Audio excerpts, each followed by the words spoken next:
So sir खूप मजा येणार आहे. परदेशियांच्या नजरेतून आयुर्वेद.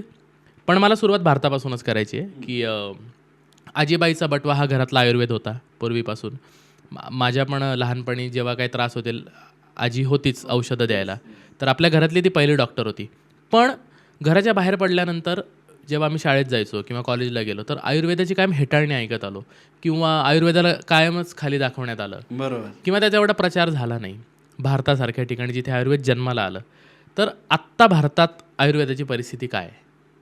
आत्ता मागच्या 10 वर्षात आयुष सुरू झाल्यापासून खूप सुंदर आहे. बरं. प्रगतीपथावर आहे. आत्ता तर गोल्डन इरा आयुर्वेदाचं सुरू आहे.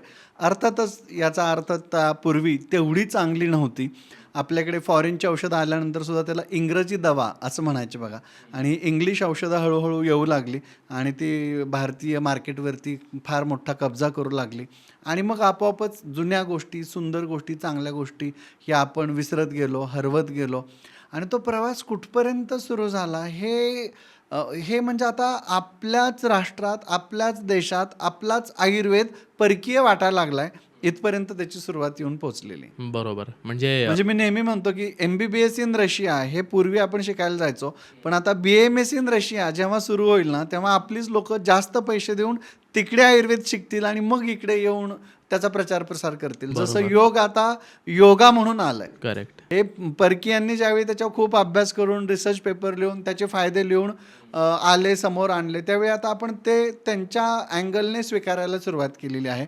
आणि असं ऑलमोस्ट प्रत्येक इंडियन ट्रेडिशन नॉलेजच्या सिस्टीमवरती होत चाललेलं आहे.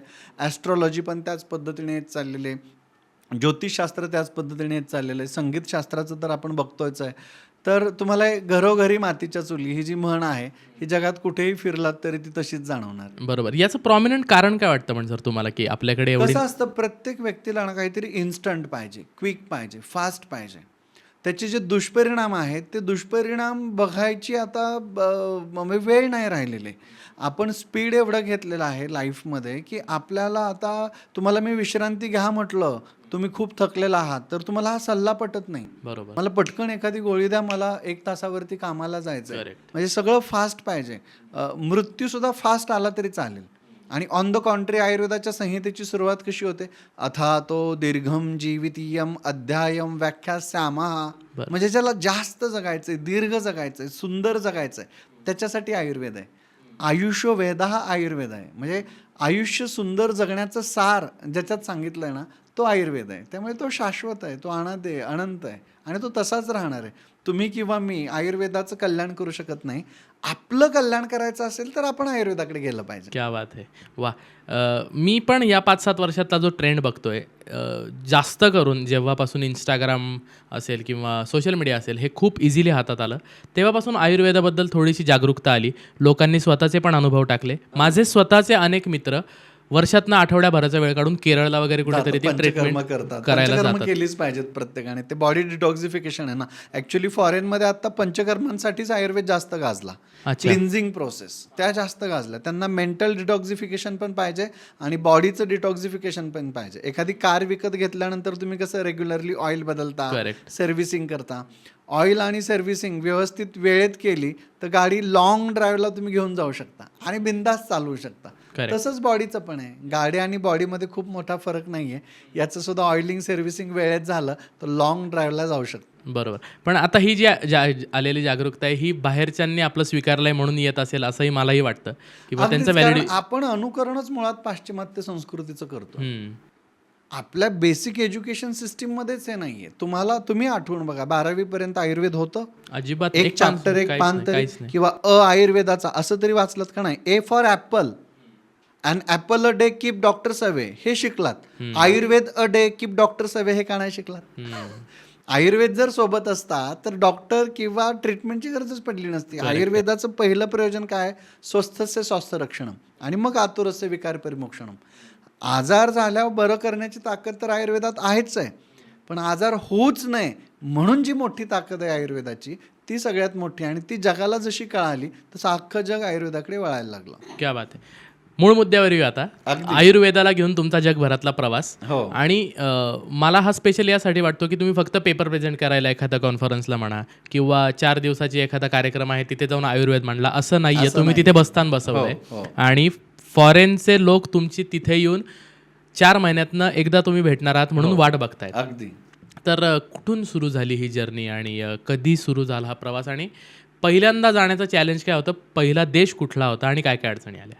अगदी. खरं तर आयुर्वेदात जसं म्हटलं की ब्रह्मदेवाने ही सृष्टी उत्पन्न केली, तसं सगळ्या गोष्टींना आपल्या संकल्पसृष्टीतूनच तयार होत असतात. म्हणजे आपण जसा विचार करत राहतो ना, तसं आपल्या आयुष्यात पुढे पुढे पुढे होत राहतं.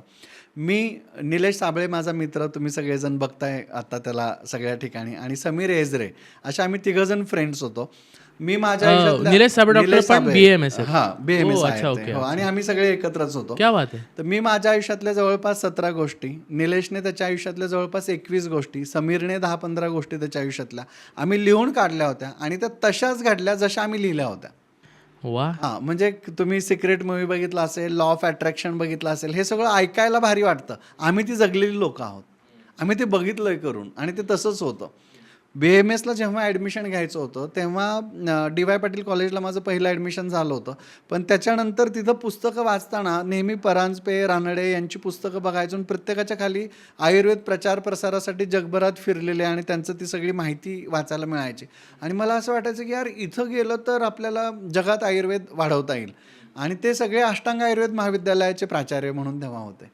मग ते कुठंतरी संकल्पसृष्टीत मनात बसलं. बरोबर. मग मला अष्टांग आयुर्वेद महाविद्यालय मिळालं पुढच्या राऊंडला. क्या बात आहे. मग ते मिळालं की तीच इच्छा होती. मग सेकंड इयरला आमचे एक रावत सर जायचे नेहमी, म्हणून त्यांना मी भेटायला गेलो की सर, मला ही रशियाला जायचं आहे, कसं फॉरेनला जायचं आहे, गाईड कराल का प्लीज. तर त्यांनी मला असं थोडंसं तिरकं बघून प्रश्न विचारला की तुझ्याकडे पासपोर्ट आहे का? मी म्हटलं नाही. ते म्हटले जा घरी, पहिला पासपोर्ट काढ, मग गप्पा मारू. म्हणजे पासपोर्ट काढावा लागतं हे पण माहिती हां, नव्हतं. म्हणजे फॉरेनला जायचंय तर तुमची फर्स्ट नीड ही पासपोर्ट असली पाहिजे. आणि आज तुमच्या 8 देशात ब्रांचेस आहेत. अच्छा. मग तेव्हा पहिलं कळालं की अच्छा, म्हणजे बाहेर जायचं असेल तर पहिला पासपोर्ट लागतो. मग इंटर्नशिपमध्ये आम्ही असताना काय झालं, आमच्याकडे एक फॉरेनची टीम आली होती आणि त्यांना शिकवायला वेगवेगळे टीचर्स आले होते आणि एक दिवशी एक टीचर नेमके ॲब्सेंट राहिले.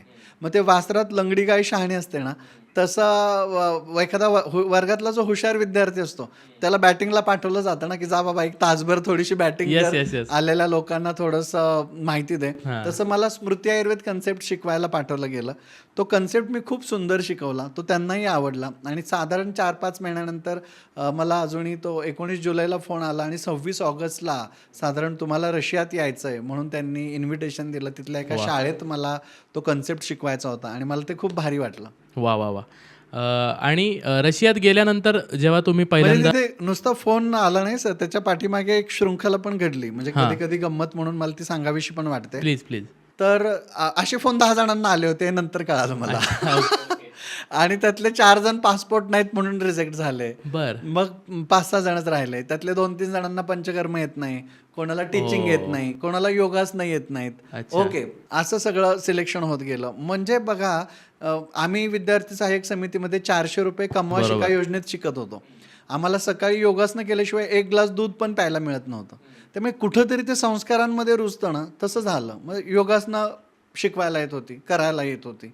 पंचकर्म आम्ही सरांकडे खूप कष्ट केलं होतं, त्यामुळे पंचकर्म शिकवता येत होती, स्वतः करता येत होती.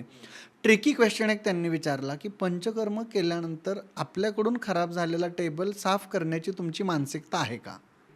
हो. अच्छा. आणि याही प्रश्नाचं उत्तर जेव्हा होकारार्थी झालं त्यावेळी मला असं वाटतं की या 10 पैकी अजून जे एक सिलेक्शन लेवल असते, बरोबर. ती फिल्टर, प्रत्येक एक वेगळा छोट्या छोट्या फिल्टर. प्रश्नाला एक फिल्टर लागत गेला आणि सिलेक्शन झालं. आणि गंमत वाटेल तुम्हाला, पहिल्याच व्हिजिट नंतर साधारण पंचकर्माचे बरेच किस्से घडले, ते आपण बोलण्याच्या ओघात पुढे येतीलच, पण त्यातलं एंडिंग करतो फक्त. की जाताना मी सहज त्यांचं ते ॲस्ट्रोचं आणि याचं नॉलेज बघून मी तिथल्या एका डॉक्टरला विचारलं की मला नाही वाटत, म्हटलं की तुम्ही फक्त एवढ्यावरती माझं सिलेक्शन केलं असावं, बाकीचं तुमचं सगळं बघता.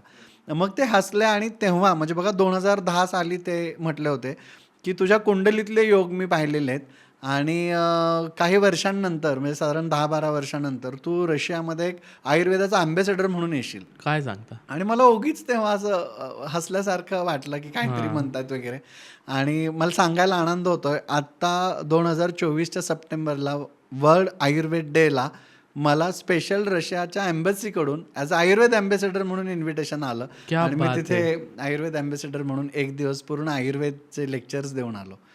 म्हणजे तेव्हा सुरू झालेला प्रवास दर 3 महिन्याने 15 दिवस रशियामध्ये आयुर्वेद शिकवायला प्रचार प्रसारासाठी जातोयच आहे. पण ते शब्द खरे ठरतील हे मला म्हणजे कधी असं स्वप्नातही वाटलं नव्हतं आणि ते आत्ताच नुकतंच ते पूर्ण झालं. क्या बात है.